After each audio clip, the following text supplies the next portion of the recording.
नाम है धनेश सिंह। इस वीडियो में अकाउंटिंग फॉर पार्टनरशिप फर्म्स के इंट्रोडक्शन समझने वाले हैं। यह है फर्स्ट चैप्टर फंडामेंटल्स के ऊपर।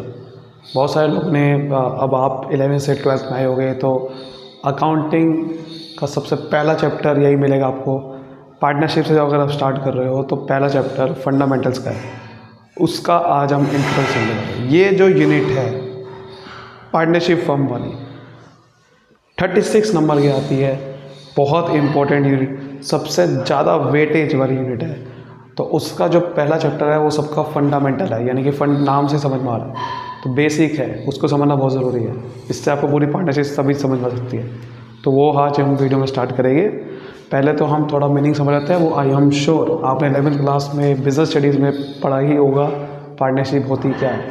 सेकेंड चैप्टर था शायद वो सोल प्रोप्राइटरशिप, पार्टनरशिप, कंपनी, इन सब की आइडिया होगा। फिर भी चलो बात कर लेते हैं कि सबसे पहले तो पार्टनरशिप क्या होती है। ठीक है, पार्टनरशिप बेसिकली जब दो या दो से ज़्यादा पर्सन आपस में एग्री कर लेते हैं कि हम मिल के एक बिज़नेस करेंगे, जो प्रॉफिट होगा उसको शेयर करेंगे। बिज़नेस या तो सारे लोग करेंगे या सब में से कोई एक बंदा करेगा सबके लिए। दोबारा बताओ मतलब क्या है। जैसे कि कोई दो बंदे हैं, दो बंदों ने एग्री कर लिया। एग्री यानी कि एक एग्रीमेंट जरूर होना चाहिए। अब वो एग्रीमेंट ओरल भी हो सकता है, रिटन भी हो सकता है, आपकी मर्जी। ओरल भी हो सकता है, रिटन भी हो सकता है। हमने एक एग्रीमेंट करा, ए और बी ने मान लेते हैं, एग्रीमेंट कर लिया, चलो भाई हम एक बिज़नेस करेंगे, ओरल या रिटन। और ये एग्रीमेंट में सब कुछ डिसाइड कर लिया कि देखो भैया जो प्रॉफिट होगा ऐसा सब बटेगा, आधा आधा या जो भी रेशो होगी उसके हिसाब से बटेगा, ये बिज़नेस करेंगे। ठीक है, ये सब चीज़ें होगी, सब कुछ डिसाइड कर लिया। और उसके बाद यानी कि एग्रीमेंट देखो, सबसे पहले पार्टनरशिप में क्या होना चाहिए, मिनिमम 2 पर्सन। अगर 2 पर्सन होएंगे ही नहीं तो फिर तो वो सोल प्रोप्राइटरशिप हो जाएगा। एक पर्सन अगर बिजनेस कर रहा है तो वो तो सोल प्रोप्राइटरशिप कहते हैं। यहाँ पर कम से कम तो 2 चाहिए, मैक्सिमम कितने चाहिए। वैसे पहले 100 मैक्सिमम लिमिट थी, कंपनीज एक्ट में बता रखा है ये। अच्छा, पार्टनरशिप को जो गवर्न करता है, जो रूल्स रेगुलेशन रहता है, उसके लिए भी एक्ट है, उसका नाम है इंडियन पार्टनरशिप एक्ट। जो पार्टनरशिप के लिए रूल्स रेगुलेशन रहता है उसका नाम है इंडियन पार्टनरशिप एक्ट 1932। ये सारे पार्टनरशिप के रूल्स रेगुलेशन फ्रेम करता है। तो इस एक्ट में नहीं बता रखा इसके बारे में मैक्सिमम कितनी लिमिट है, ये कंपनीज एक्ट में बता रखा है। वो भी कंपनीज एक्ट रूल्स 2014 आए थे, उसमें ये बता रखा है कि मैक्सिमम 50।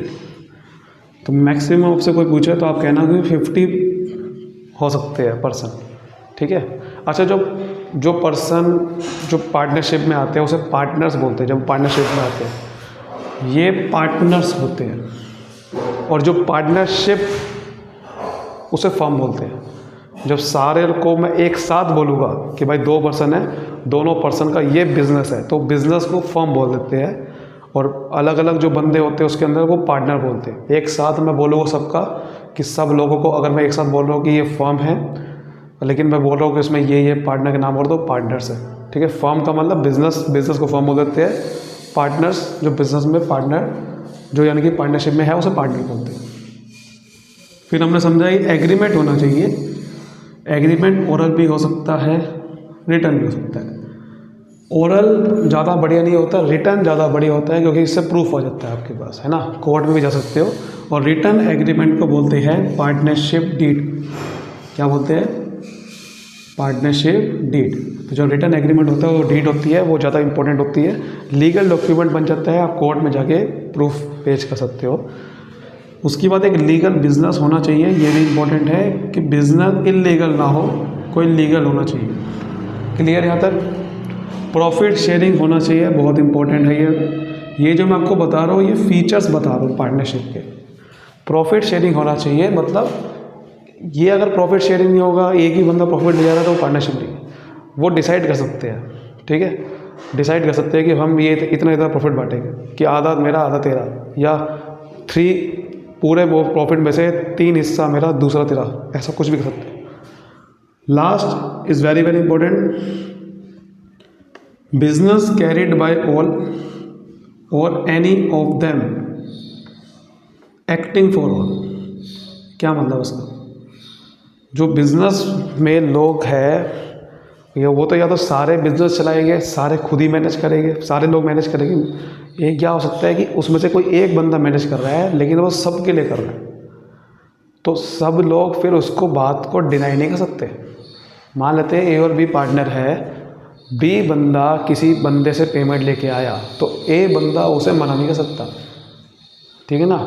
या फिर बी बंदा किसी पेमेंट लेने गया तो वो जो जिससे पेमेंट लेने गया वो बंदा मना नहीं कर सकता कि भाई मैं तो ए से ही दूंगा, नहीं। ए और बी एक दूसरे को रिप्रेजेंट कर सकते हैं। ए बी के लिए भी काम कर सकता है, बी ए के लिए भी काम कर सकता है। इसको बोलते हैं any of them acting for all, कि मतलब अगर मैं आपके लिए काम कर सकता हूँ, आप मेरे लिए भी काम कर सकते हो, इससे कोई फ़र्क नहीं पड़ता, हम पार्टनर्स हैं। इसे तो बहुत पार्टनर्स बोलते हैं कि भाई मैं आपके लिए काम कर सकता हूँ, आप मेरी जगह उससे पैसे लेने चले गए, कल को तू मेरे चले जाएगी तो उसके पैसे ले, बात तो एक ही है। दूसरा पार्टी भी वो मुझे भी पकड़ सकता है, आपको भी पकड़ सकता है। अगर हम पैसे नहीं दे रहे तो हम में से किसी को भी पकड़ सकता है। लेकिन एक होता है को ओनरशिप, वो पार्टनरशिप नहीं होता। को ओनरशिप क्या होता है कि भाई दो बंदों ने आपस में चलो मानते हैं प्रॉपर्टी खरीदी और बेची, प्रॉफिट आधा आधा बांट लिया, तो ये तो एक को ओनरशिप है। आपने दो बंदे ओनर है और आप प्रॉफिट बांट रहे हैं, पार्टनरशिप नहीं है। क्योंकि इसमें मैं किसी को रिप्रेजेंट नहीं कर सकता। कल को कोई पार्टी है वो मुझे पकड़ रही है, मैं मना कर सकता हूँ कि भाई देखो मैं उसका पार्टनर नहीं हूँ, वो अलग बंदा है, मैं अलग बंदा हूँ, आप उससे पेमेंट मांगो, मेरे से नहीं। लेकिन पार्टनरशिप में ऐसा नहीं कर सकते। तो को ओनरशिप पार्टनरशिप नहीं होती, उसमें सिर्फ प्रॉफिट बढ़ता है। लेकिन जिसमें एक दूसरे के लिए आपस में काम करते हैं वो पार्टनरशिप होती है। फिर समझ आ गई यहाँ तक बात? चलो अब बात करते हैं अलग। चलिए एक ना पार्टनरशिप डीड की बात कर लेते हैं, ये बहुत इंपॉर्टेंट है क्योंकि फिर अगली वीडियो में ये काम आएगा। अभी मैंने डीड के बारे में क्या था, जो रिटन एग्रीमेंट होता है that is called partnership deed. एक रिटन डॉक्यूमेंट होता है जिसमें सारी टर्म्स और कंडीशन लिखी जाती है पार्टनरशिप की, कि भाई कल को कोई झगड़ा हो गया तो उसमें पहले से ही सबके साइन करवा लेंगे। देखो भैया तुम्हारे सामने सबको लिखा था, तुम्हारे साइन हो रखे हैं, तो तुम अगर डिनाई करोगे मेरी बात को मैं कोर्ट में चल जाऊँगा। इसमें सबको लिखा होता है कि भाई देखो पार्टनर को जब आएगा, पार्टनर का एडमिशन कैसे होगा, पार्टनर रिटायरमेंट कैसे होगा, पार्टनर को कितनी सैलरी मिलेगी, कितना कमीशन मिलेगा, सब कुछ पहले डिसाइड होगा, ठीक है ना। कोई अगर कैपिटल लगा रहा है तो कितनी कैपिटल लानी पड़ेगी, या फिर बिजनेस कहाँ, हेड ऑफिस कहाँ होगा बिजनेस का, बिजनेस पे पार्टनरशिप के नाम क्या होंगे, ठीक है, रजिस्टर्ड ऑफिस क्या है, कोई किसी को इंटरेस्ट देना है कैपिटल पे वो सब लिखा रहेगा। कोई अगर ड्राइंग्स कर रहा है तो इंटरेस्ट कितना लगेगा, पार्टनर अगर लोन दे रहा फर्म को तो उसका क्या प्रोसीजर है, उस पर कितना इंटरेस्ट लगेगा, ऐसे न जाने कितने सारे जो आपकी बुक में लिखा है सारा, वो सब आप पढ़ सकते हो। इतने सारे चीज़ें क्लोजेस होते हैं, उसे बोलते हैं क्लोजेस, इतने सारे क्लोज लिखे होते हैं पार्टनरशिप में, वो सब कुछ पढ़ने के बाद आप साइन करते हो। लेकिन सवाल ये उठता है अगर कुछ क्लोज नहीं लिखा हुआ, यानी कि इफ़ डीड इज साइलेंट, कुछ चीज़ों के बारे में, कुछ इंपॉर्टेंट चीज़ें होती है, अगर उसके बारे में डीड साइलेंट है, नहीं लिखा हुआ उसके बारे में, या फिर क्वेश्चन में डीड ही नहीं है, यानी कि एग्रीमेंट ओरल हो रखा है, रिटन एग्रीमेंट हो ही नहीं रखा, तब क्या होगा? तो देखो ध्यान से, सबसे पहले बात करते हैं प्रॉफिट शेयरिंग की। अगर डीड में प्रॉफिट शेयरिंग रेशियो के बारे में लिखा हुआ ही नहीं, या फिर ओरल एग्रीमेंट हो रखा है, डीड ही नहीं है क्वेश्चन में, तो फिर इंडियन पार्टनरशिप एक्ट जो मैं आपको बता रहा था उसमें रूल्स रेगुलेशन आता है, वो इंडियन पार्टनरशिप एक्ट में इसके प्रोविज़न डाला हुआ है कि भाई कल को अगर झगड़ डीड नहीं होगी या डीड में ये बात नहीं लिखी हुई तो फिर हमारी बात सुनोगे, फिर हम कानून की बात सुनोगे।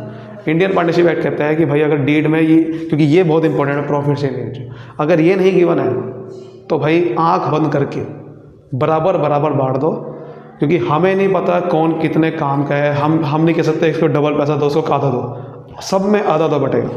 जितने भी पार्टनर हैं इक्वल प्रॉफिट शेयरिंग रेशो हो जाएगी, चाहे 10 पार्टनर चाहे 15 हो चाहे 2, इक्वल बटेगा। अगर या तो आप लिखो कि भाई इसको डबल मिलेगा, इसको 3 गुना मिलेगा, नहीं लिखा हो तुम्हारी गलती है ना। दूसरी चीज, रेम्यूनरेशन टू पार्टनर। रेम्यूनरेशन का मतलब होता है कोई भी पार्टनर को सैलरी देनी है, सैलरी किसी को देनी है, किसी को कमीशन देना है, तो ये डीड में लिखना ज़रूरी होता है कि भाई इतनी सैलरी देनी, इतनी कमीशन। अगर ये नहीं लिखी हुई बात तो इंडियन पार्टनरशिप एक्ट ये कहता है कि भाई किसी को 1 रुपये का भी सैलरी नहीं देनी जब तक कि डीड में ना लिखा। तो नॉट अलाउड, कोई कमीशन कोई सैलरी नहीं देनी। ये आपकी गलती है, ये पहले डीड में लिखते, ये आपकी गलती है। तीसरा है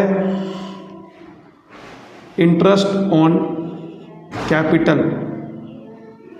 कोई बिजनेस में कैपिटल डालता है तो वो कहता है कि भाई मुझे साथ में इस कैपिटल पे इंटरेस्ट चाहिए, तो आप डीड में लिखो ना। अगर डीड में नहीं लिखा हुआ तो इसको भी नहीं दिया जाएगा आपको। तो क्वेश्चन में अगर इंटरेस्ट ऑन कैपिटल के बारे में, इंटरेस्ट के बारे में नहीं लिखा हुआ, डीड में नहीं लिखा हुआ या डीड ही नहीं है, तो आपको नहीं मिलेगा इंटरेस्ट ऑन कैपिटल, जितना मुझे कुछ कर लो आप। ऐसे ही इंटरेस्ट ऑन ड्राइंग, जैसे होता है ना कि भाई पार्टनर कोई ड्राइंग कर रहा है, ड्राइंग का मतलब कोई पर्सनली उसके लिए पैसा निकाल रहा है, तो कई बार उसको रोकने के लिए हम उसके ऊपर इंटरेस्ट चार्ज कर देते हैं कि भाई अगर तूने ड्राइंग करी ना, तेरे ऊपर 5% का इंटरेस्ट चार्ज होगा, तेरे कैपिटल से कटेगा। लेकिन इसके रेट लिखना ज़रूरी है डीड में। अगर डीड में साइलेंट है इसके बारे में, इसका रेट ही नहीं पता या फिर डीड ही नहीं है, तो कोई इंटरेस्ट चार्ज नहीं होगा, जितना मर्जी चाहे ड्राइंग कर लो आप, ठीक है। नोट चार्ज, क्योंकि हमारा इंडियन पार्टनरशिप एक्ट का प्रोविज़न अप्लाई हो जाता है, नोट चार्ज, ठीक है। लेकिन एक इम्पॉर्टेंट बात है, वो है ये इंटरेस्ट ऑन लोन, ठीक है, टू पार्टनर या फिर आप बाय पार्टनर कह सकते हो। Interest on loan by partner,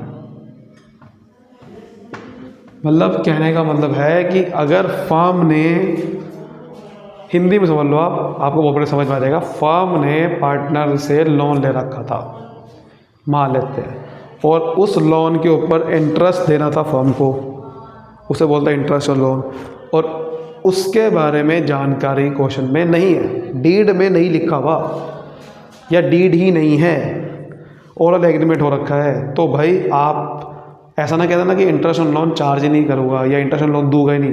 firm को देना पड़ेगा।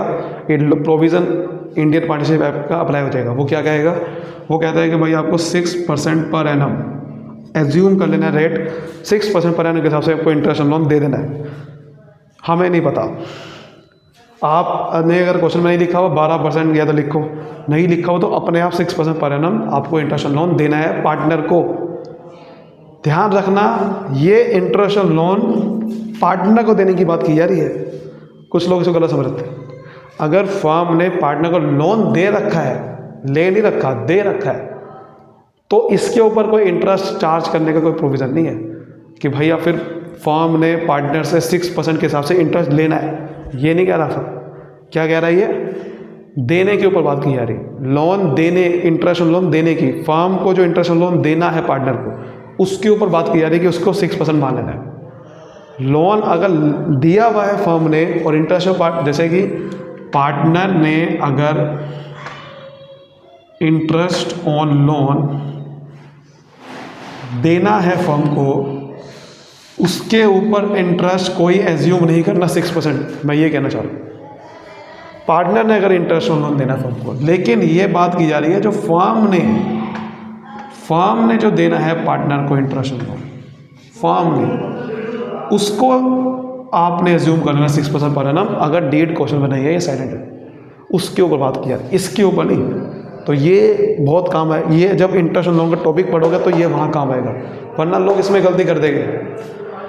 और एंड में ज़्यादा इंपॉर्टेंट नहीं है, वो एडमिशन वाला चीज़ है कि अगर क्वेश्चन, अगर डीड में नहीं लिखा हुआ कि किसी पार्टनर का एडमिशन कैसे करना है, या डिग्री नहीं है, तो फिर एडमिशन कैसे होगा?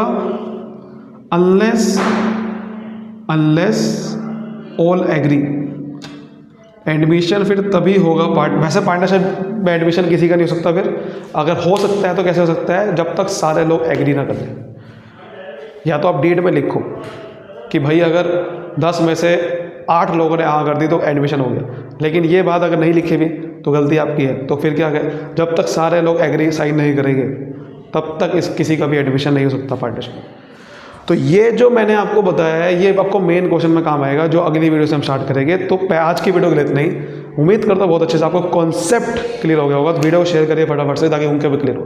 मिलते हैं अगली वीडियो में। Thank you so much, all the best.